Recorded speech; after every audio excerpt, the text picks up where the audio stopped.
jemaah Masjid Al-Amanah yang dirahmati Allah, setidaknya sudah lebih dari 251 hari sejak perang yang pecah 7 Oktober 2023 silam, yang bahkan sebenarnya sudah lebih lama lagi sejak 1948.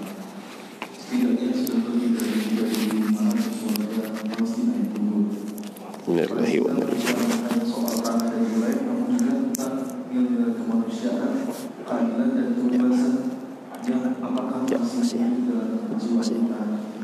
Di balik berita-berita yang kita saksikan, ada anak-anak yang kehilangan masa kecilnya, ibu-ibu yang kehilangan anaknya, dan keluarga yang harus berjuang untuk hidup dalam ketidakpastian di sana.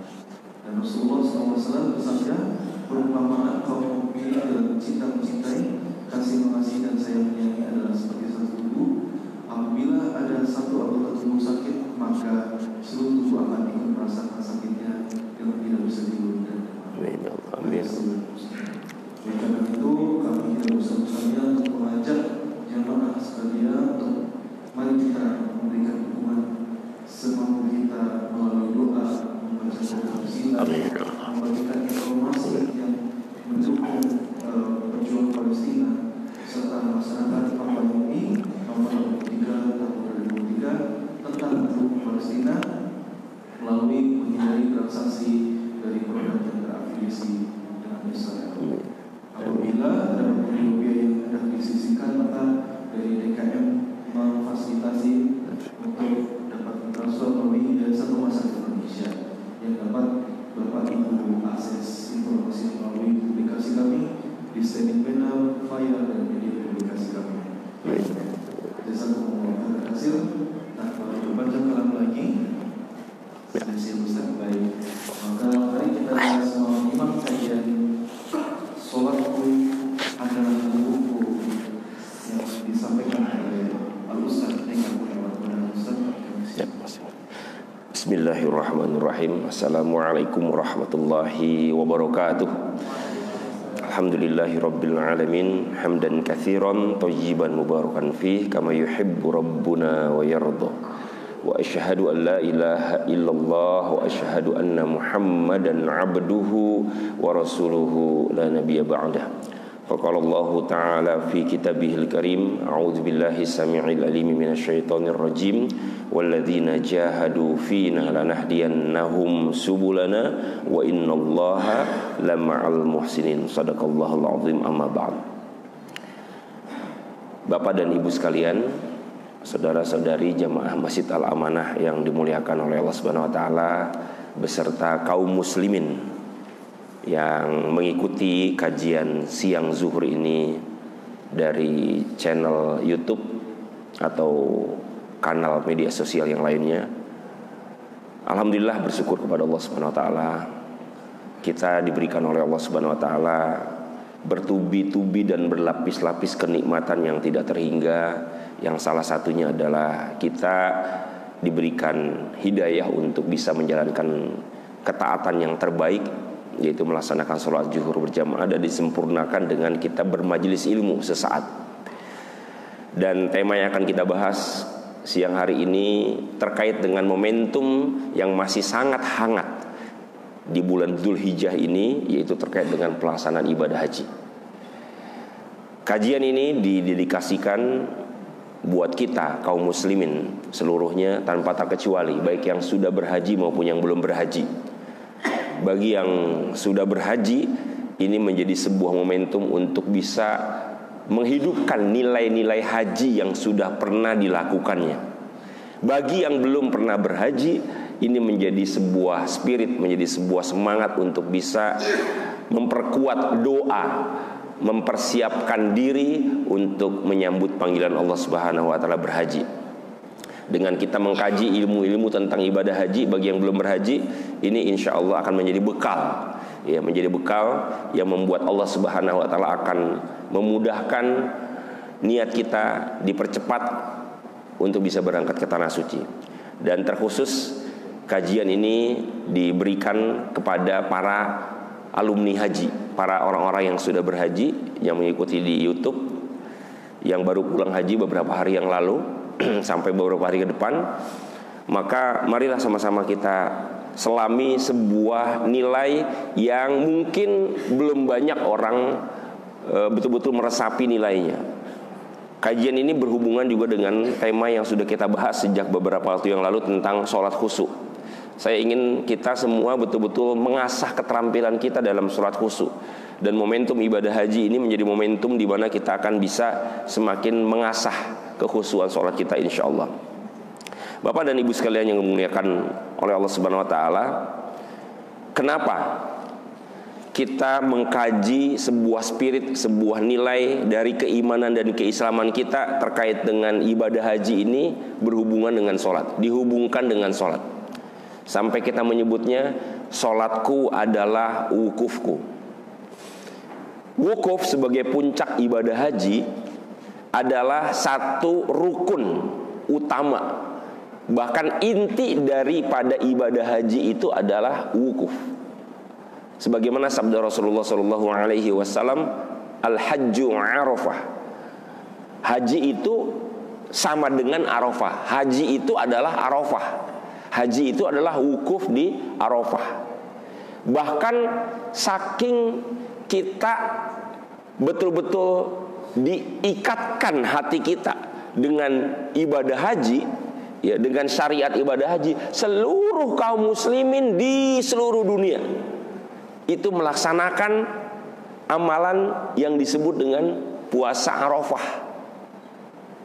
Jadi yang berwukuf memang adalah orang-orang yang melaksanakan ibadah haji di tanah suci, berada di Arafah. Tapi seluruh kaum muslimin bukan berarti tidak mendapatkan nilai-nilai dari wukuf, tidak mendapatkan nilai-nilai dari ibadah di Arafah itu. Kenapa? Karena seluruh kita adalah melakukan puasa Arafah. Terlepas nanti dari persoalan khilafiyah, puasa Arafahnya di hari keberapa, tanggal berapa, apakah sama dengan di tanah suci, apakah berbeda, itu urusan yang lain. Tapi seluruh kaum muslimin melaksanakan puasa Arafah, puasa yang hanya dilaksanakan setahun sekali, ya, yang keutamaannya sangat luar biasa, ya, menghapuskan dosa-dosa kita yang luar biasa. Itu adalah bagian dari cara syariat untuk bisa mengkoneksikan diri kita yang tidak berhaji sekalipun dengan ibadah haji melalui ibadah wukuf ini. Jadi tidak sederhana. Syariat itu tidak mungkin mendesain sebuah amalan, sebuah ritual kalau tanpa maksud, kalau tanpa nilai, kalau tanpa edukasi. Nah, edukasi yang harus kita betul-betul pastikan kita dapatkan setiap kali kita memasuki bulan Dzulhijjah, di mana kita melaksanakan ibadah Idul Adha, Idul Kurban, dan sebelumnya dengan puasa Arafah. Ini nilainya adalah bagaimana agar nilai-nilai haji itu bisa men-trigger nilai-nilai dasar dari keislaman dan keimanan kita. Salah satunya adalah sholat. Jangan sampai kita menganggap haji ya haji sendiri, sholat ya sholat sendiri, puasa ya puasa sendiri. Tidak. Ibadah haji sebagai puncak dari rukun Islam, kesempurnaan Islam kita itu menjadi trigger buat seluruh amalan-amalan yang lain, buat rukun-rukun Islam yang lain. Yang buat syahadat, ya jelas pasti ada hubungannya antara syahadat dengan haji. Kenapa? Karena haji di tanah suci, tempat di mana diturunkannya wahyu, tempat di mana diturunkannya Al-Quran, tempat di mana Rasulullah SAW dilahirkan, Islam berasal, tempat di mana seluruh kaum muslimin yang berhaji melaksanakan tawaf di Baitullah. Jelas berhubungan dengan syahadat. Haji juga berhubungan dengan sholat pastinya. Karena apa? Karena kita ke Baitullah, orang yang berhaji itu. Makanya nanti dalam konteks yang lain, ya, pemaknaan tentang ibadah haji itu mencakupi semua amalan-amalan dasar kita sebagai seorang mukmin. Nanti ada juga makna sholatku adalah tawafku, sholatku adalah tawafku. Jadi setiap kali kita sedang sholat, kita sesungguhnya adalah tawaf. Nilai-nilai tawaf itu ada dalam sholat. Kenapa? Tawaf dilakukan di Baitullah, di Ka'bah. Sebagaimana kita juga ketika sholat menghadap Ka'bah, menghadap Baitullah.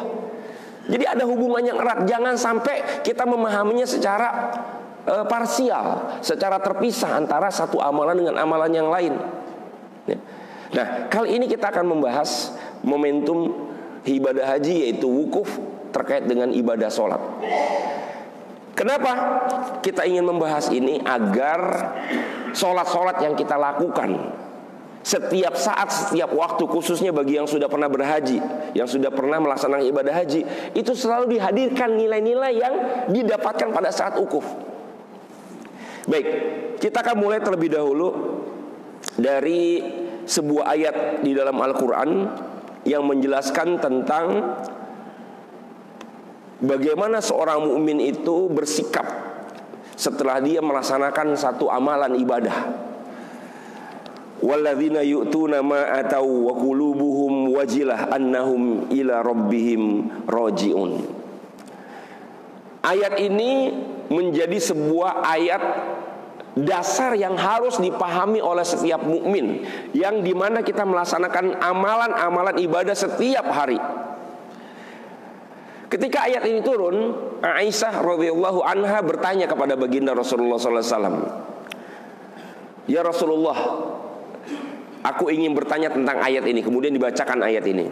Kemudian beliau menegaskan, apakah yang dimaksud di dalam ayat ini? Orang-orang yang dimaksud di dalam ayat ini adalah orang-orang yang mereka berbuat zina, mereka yasyrikun wa yazdun, orang-orang yang mencuri, ya, orang-orang yang berbuat maksiat, berbuat dosa.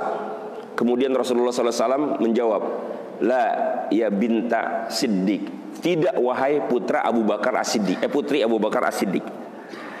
Bukan itu. Tapi kemudian Rasulullah mengatakan, siapakah mereka? Kemudian, humul ladzina yusalluna wa yasumuna wa yatasaddaqun. Mereka itu adalah orang-orang yang rajin sholatnya, orang yang terbiasa sholat, orang yang terbiasa puasa, orang yang terbiasa bersedekah, berzakat, dan melakukan amalan-amalan kebaikannya. Kenapa? Karena pada hakikatnya amal-amal ibadah kita sesungguhnya adalah sesuatu yang kita persembahkan untuk Allah. Walladzina yu'tuna ma atau, orang-orang yang memberikan apa yang telah berikan, mempersembahkan apa yang mereka persembahkan, yaitu ibadahnya. Akan tetapi apa? Wa qulubuhum wajilah. Hati mereka menjadi merasa takut, merasa bergetar takut. Annahum ila rabbihim rajiun. Rasulullah SAW menjelaskan orang-orang yang takut di sini adalah ternyata adalah orang-orang yang berbuat ketaatan, berbuat kebaikan seperti yang kita lakukan setiap hari. Orang-orang yang melakukan ketaatan itu ternyata dia harus memiliki sebuah sifat yang menjadi ruh dari ibadah, ruh dari keimanan, yaitu rasa takut kepada Allah Subhanahu wa ta'ala. Takut apa? Takut amalan yang baru saja dilakukannya ini adalah amalan yang tidak sempurna sehingga tidak diterima oleh Allah Subhanahu wa ta'ala. Takut, hatinya bergetar. Nah, Bapak dan Ibu sekalian, dalam konteks amalan ini saya sudah pernah menyampaikan, kalau nggak salah di sini, untuk mengingatkan saja sedikit, betapa kita itu untuk urusan yang sifatnya dunia saja, kita tuh takut kalau sampai ada yang sudah kita lakukan, yang sudah kita perjuangkan habis-habisan itu nggak diterima. Gimana sedihnya, gimana khawatirnya. Bahkan sebelum kita melakukan amalan itu, kita sudah takut, sudah khawatir. Contohnya apa? Kita nih yang diterima sebagai pegawai di instansi ini, bagaimana pada saat dulu mengikuti tes CPNS, ada kekhawatiran, diterima apa enggak nih, khawatir. Begitu juga pada saat kita mungkin sebelumnya dulu waktu masuk kuliah perguruan tinggi, ada kekhawatiran apa yang sudah kita persiapkan itu enggak diterima. Sebagaimana ketika kita sekarang sudah bekerja di sini, kalau ada pekerjaan kita tidak diterima, ya, ada upaya yang sudah kita lakukan ternyata tidak diterima, itu rasanya sedih banget. Ya, misalnya tidak diterima oleh BPK, misalnya laporan kita tidak diterima oleh atasan kita, itu sedih banget. Nah, Bapak dan Ibu sekalian, banyak orang-orang yang ketakutan kalau apa-apa yang dilakukannya itu tidak diterima dalam urusan dunia. Tapi berapa banyak di antara kita yang sungguh-sungguh takut kalau amalan-amalan kita itu nggak diterima oleh Allah Subhanahu wa ta'ala. Kenapa? Karena tidak sempurna. Dan kenapa di sini dikatakan annahum ila rabbihim rajiun. Kenapa dia takut? Disebutkan di dalam ujung ayat ini adalah bahwasannya mereka akan kembali kepada Rabb mereka, akan kembali kepada Allah Subhanahu wa taala, yaitu apa? Di akhirat akan dibeberkan, akan dibuka amalan-amalan itu. Ketika nanti naudzubillahi min zalik kita diberikan kitab kita, ternyata ada amalan-amalan yang tidak tercatat di situ, tidak masuk. Waduh, sedihnya luar biasa. Jadi dengan kata lain, orang-orang yang melakukan amalan-amalan ketaatan, dia harus betul-betul diiringi oleh perasaan yang disebut dengan al-khauf, rasa takut kepada Allah Subhanahu wa taala, sebagaimana juga harus diiringi dengan rasa harap atau roja. Selama ini yang kita lakukan adalah kita dominan rojanya. Udahlah, yang penting udah sholat, pasti diterima sama Allah, pasti udah Allah akan menerima, begitu aja.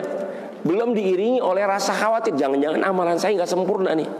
Nah karenanya di dalam ayat yang berikutnya, ayat ke-61, dilanjutkan dengan ciri-ciri atau sifat orang-orang yang punya rasa takut kalau amalannya tidak diterima oleh Allah Subhanahu wa taala. Itu apa? Ulaika yusari'una fil khairat wa hum laha sabiqun. Mereka itu adalah orang-orang yang karena takut amalan-amalannya itu ada yang tidak diterima oleh Allah Subhanahu wa taala, tidak sempurna, cacat amalannya, maka konsekuensinya apa?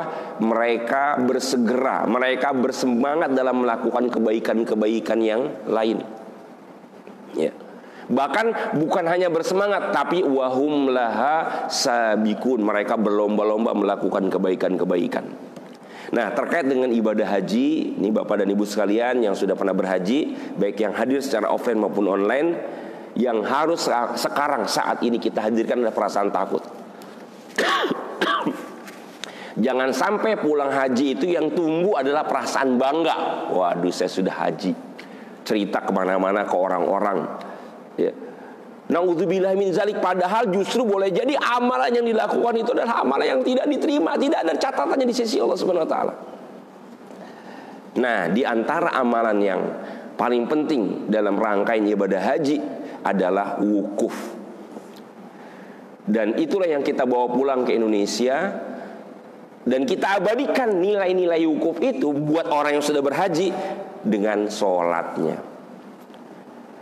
Begitu juga orang yang belum pernah berhaji, walaupun tidak melaksanakan ibadah haji, tapi kan tadi seperti yang saya sampaikan, sama-sama melaksanakan ibadah yang disebut dengan puasa Arafah, puasa di hari wukuf. Nilai-nilai wukuf itu ternyata adalah sesuatu yang terinternalisasi, wajib diinternalisasikan oleh kita kaum muslimin, baik yang berhaji maupun tidak berhaji. Nah, bagaimana kita menginternalisasikannya? Yaitu ketika kita mengabadikannya, menghidupkannya terus menerus di setiap hari kehidupan kita melalui apa? Melalui sholat. Nah, yang menarik, kita akan melihat ternyata kesamaan antara sholat dengan wukuf itu terlihat dari ayat-ayat yang kita lihat berikut ini. Berbicara tentang sholat, Allah Subhanahu wa ta'ala selain di ayat surat Al-Mu'min tadi, annahum ila rabbihim rajiun. Jadi ayat tadi ya, yang sebelumnya itu menggambarkan tentang amalan-amalan, dan Rasulullah mencontohkan adalah amalan dia dalamnya adalah sholat. Humul ladzina yushollun, orang-orang yang sholat. Dan di sini ada kata-kata annahum ila rabbihim rajiun. Rajiun itu artinya apa? Kembali, menghadap. Artinya apa? Punya orientasi akhirat. Ya, berhadapan dengan Allah, pengadilan Allah Subhanahu wa taala. Dalam ayat yang ini juga disebutkan di surah Al-Anbiya tentang bagaimana orang-orang yang beriman itu sifatnya adalah yusari'una fil khairat wa yad'unana raghaban wa rahaba wa kanu lana khashi'in. Ada kata-kata khusyuk di sini, orang-orang yang sholat. Nah, secara spesifik kita akan ketemu lagi dengan ayat yang sudah sering kita dengar, kita baca tentang sholat khusyuk. Ketika orang-orang yang beriman diperintahkan untuk meminta tolong kepada Allah Subhanahu wa taala, mencari pertolongan kepada Allah Subhanahu wa taala dengan sabar dan sholat. Dan Allah Subhanahu wa taala menyebutkan khusyuk sebagai kunci dari pertolongan itu. Dan ternyata di dalam ayat berikutnya Allah mengatakan alladzina yadhunnuna annahum mulaqu rabbihim wa annahum ila rabbihim rajiun. Lihat, perhatikan kata-kata rajiun. Rajiun, kembali kepada Allah Subhanahu wa taala. Nah, kata-kata kunci rajiun inilah yang ingin sama-sama kita renungkan, ya, berhubungan dengan wukuf. Wukuf digambarkan oleh para ulama berdasarkan penjelasan Rasulullah SAW bahwa dia digambarkan seakan-akan seperti halnya orang yang baru dibangkitkan dari alam kubur dan dia dikumpulkan di mana? Di padang mahsyar. Bayangkan Bapak dan Ibu sekalian betapa dahsyatnya kalau kita melaksanakan sholat berdiri menghadap Allah, itu seakan-akan kita berdiri di depan pengadilan Allah Subhanahu wa taala. Dahsyat gak? Gagasan inti dari kajian ini adalah bagaimana sholat-sholat yang kita lakukan mulai hari ini dan seterusnya sampai akhir hayat nanti adalah kita membayangkan dan menghadirkan sebuah perasaan, sebuah kondisi jiwa di mana kita sedang berhadapan dengan pengadilan Allah di padang mahsyar. Sholat, Bapak dan Ibu sekalian yang Allah muliakan, inti yang sudah kita bahas dari pertemuan yang sebelumnya, ruhnya adalah ketika kita membangun apa yang menjadi struktur kekhusyuan sholat. Ya, ini sudah kita bahas berulang-ulang. Sengaja ini menjadi rumus kurikulum yang selalu kita ingatkan bahwa sholat khusyuk itu intinya harus ada rasa cinta, kemudian ada rasa takut, dan kemudian ada rasa harap.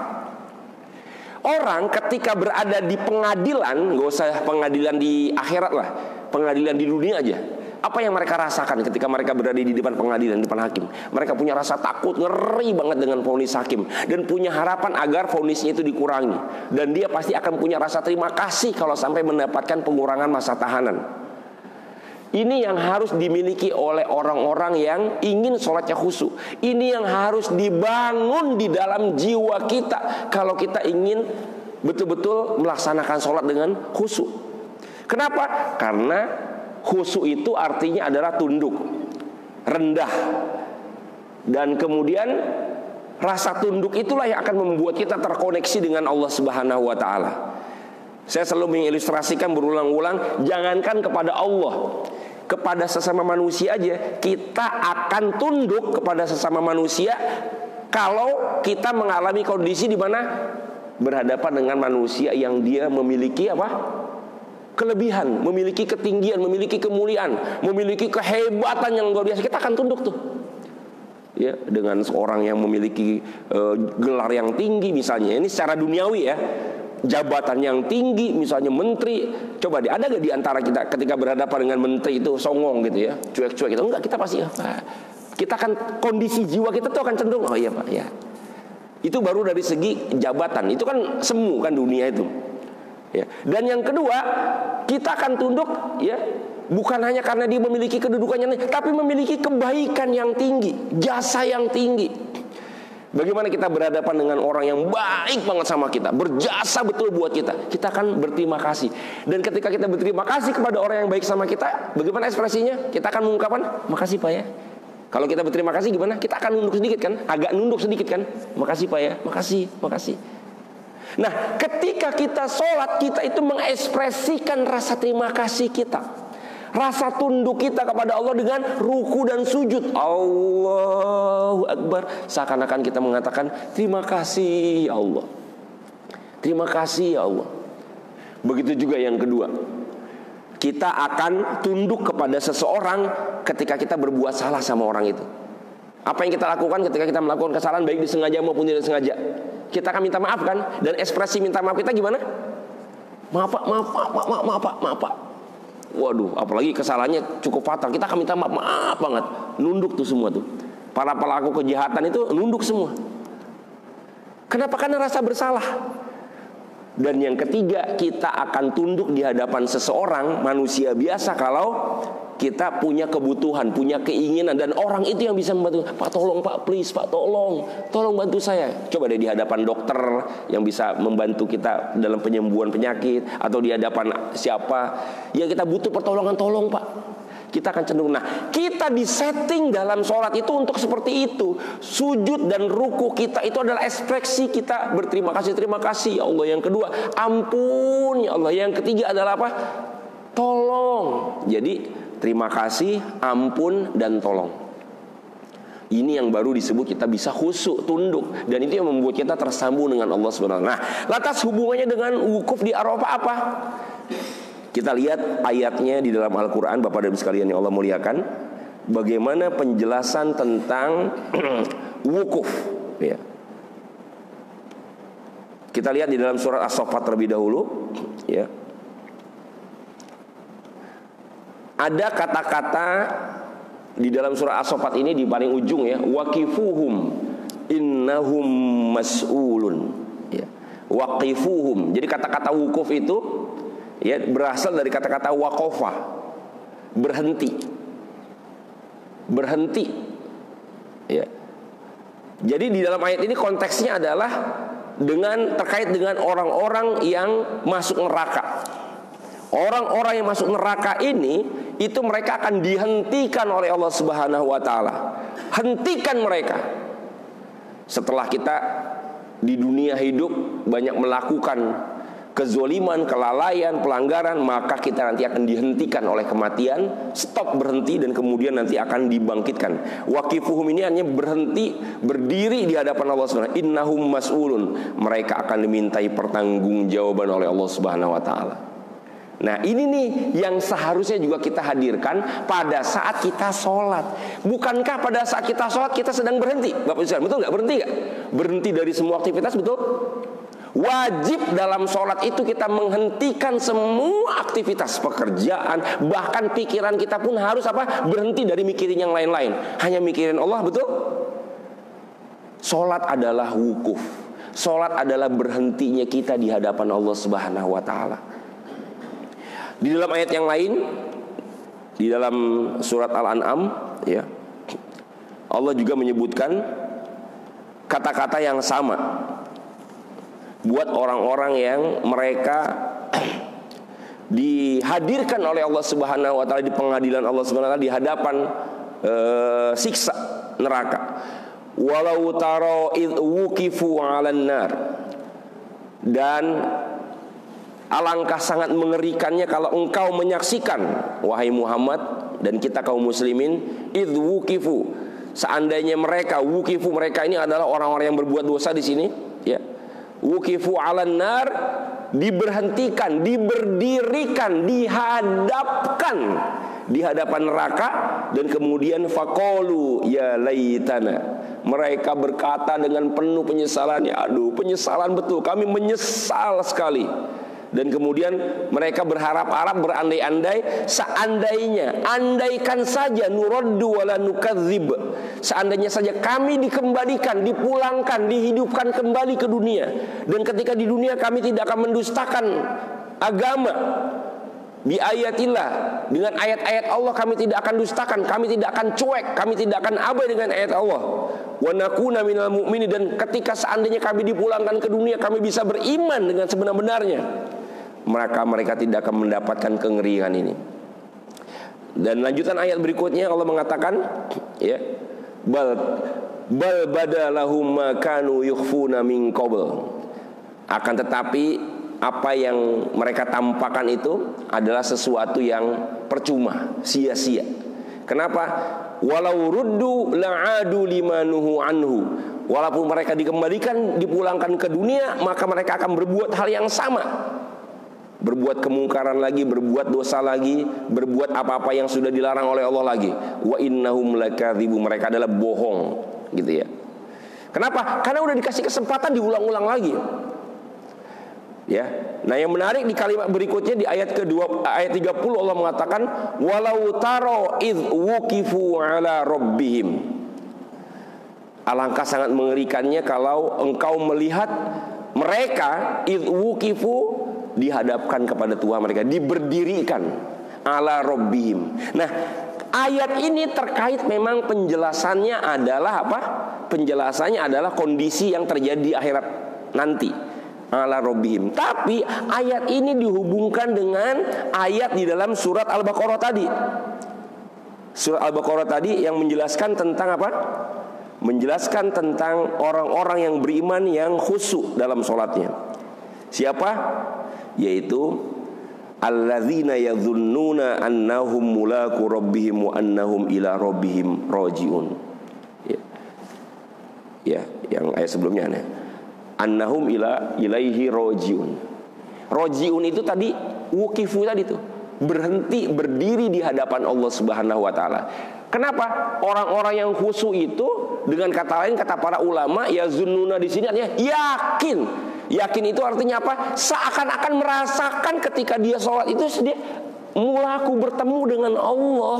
Bertemu dengan Allah untuk apa? Untuk diadili. Kembali kepada Allah Subhanahu wa taala di akhirat. Jadi suasana akhirat itu dihadirkan di dalam sholat. Dan itulah suasana yang didapatkan oleh orang-orang yang melaksanakan wukuf di Arafah. Bapak Ibu sekalian Allah muliakan, tahun ini ibadah haji dalam suasana musim yang sangat panas. Ya. Kemarin dalam wukuf itu cuacanya sudah sampai 45 derajat Celcius ke atas. Paling tinggi sekitar 51. Dan ketika pulang dari wukuf di Arafah, pulang dari Musdalifah, Bapak sekalian mendengar itu kan, mendengar kabar kan, bagaimana banyak yang wafat, meninggal dunia di jalan, bergeletakan jenazah itu. Saya kemarin juga mengalami yang sama, pulang, ini pada jenazah geletakan di pinggir jalan karena saking panasnya. Nah, maksud saya, hadirkanlah panasnya padang mahsyar itu. Wukuf, ya, di padang mahsyar itu adalah saat-saat yang paling mengerikan. Nah, itulah yang harusnya dibangun oleh kita di dalam sholat. Sholat kita memang meniscayakan harus menghadirkan rasa takut. Kenapa? Karena sholat didesain untuk menghubungkan jiwa kita seakan-akan kita sudah berada di akhirat.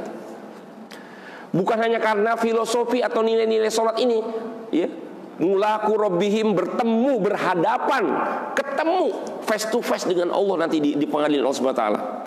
Rojiun, kembali kepada Allah Subhanahu wa taala, tapi juga di dalam sholat ada desain yang membuat kita memang harus mengingat dunia, kehidupan akhirat. Ketika kita membaca ayat apa yang kita baca dalam surah Al-Fatihah, Bismillahirrahmanirrahim. Bukankah itu mengandung makna bahwa kita bersama dengan Allah Subhanahu wa taala? Artinya apa? Kita akan berhadapan dengan Allah Subhanahu wa taala. Dan lebih spesifik lagi, di dalam Al-Fatihah itu ada ayat kalimat yang berbunyi apa? Maliki yaumiddin. Raja, kita akan berhadapan dengan raja, penguasa, hari pembalasan, hari akhirat. Sehingga sholat-sholat yang kita lakukan selama ini yang masih sering hampanya, ya, masih sering garing gitu ya, nggak ngerasa sentuhannya, nggak terasa getarannya, itu akan jauh lebih dahsyat kalau kita memasukkan nilai-nilai wukuf ke dalam sholat kita. Karena pada hakikatnya apa? Pada hakikatnya sholat kita adalah sama dengan wukuf, yaitu kita berhadapan dengan Allah. Rojiun, kembali kepada Allah, ketemu dengan Allah, mempertanggungjawabkan kehidupan kita kepada Allah Subhanahu wa taala. Maka sebelum kita betul-betul mempertanggungjawabkan kehidupan kita di akhirat nanti, kita sudah mempertanggungjawabkannya di dunia dengan sholat kita. Dengan cara apa? Dengan cara kita meminta ampun kepada Allah di dalam sholat kita.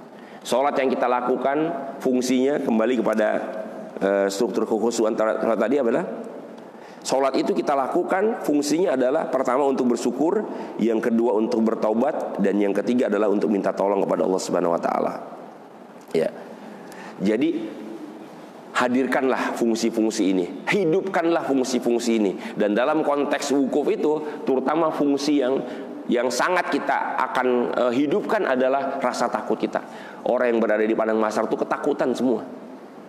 Betapa nikmatnya kalau sholat yang kita lakukan itu kita betul-betul hadirkan suasana wukuf di Arafah, suasana ketika kita nanti akan diadili oleh Allah Subhanahu wa taala di padang mahsyar.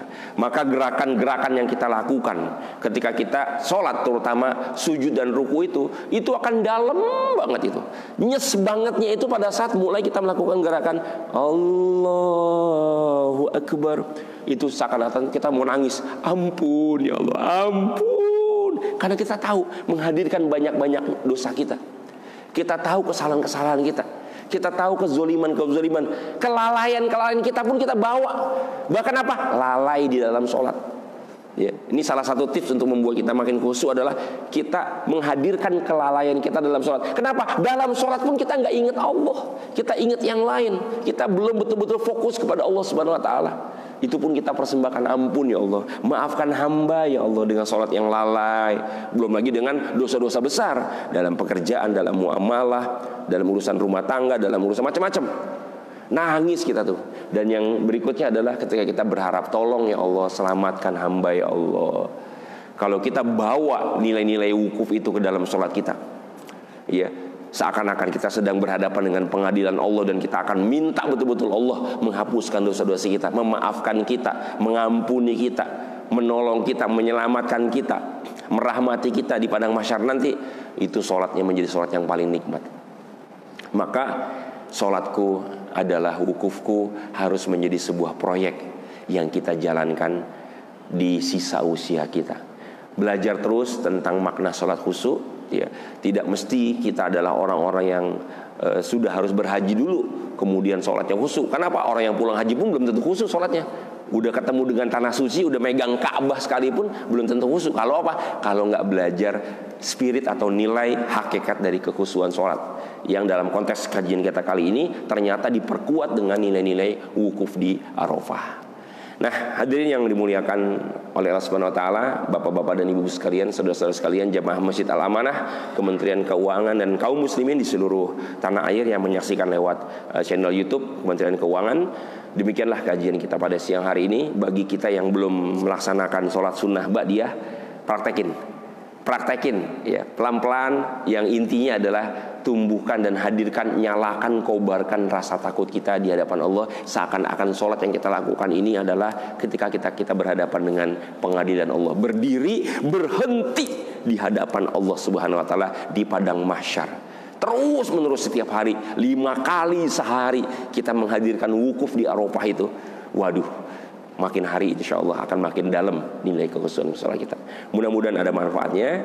Saya mohon maaf kalau ada yang kurang berkenan. Kita akhiri, silakan langsung nanti ditutup dengan doa dengan sholat ba'diyah bagi yang belum, dengan meresapi nilai-nilai kajian siang hari ini. Alhaqum ya rabbikum fala takunanna minal mumtarin fastabiqul khairat subhanakallahumma rabbana wa bihamdika asyhadu an la ilaha illa anta astaghfiruka wa atubu ilaik. Assalamualaikum warahmatullahi wabarakatuh.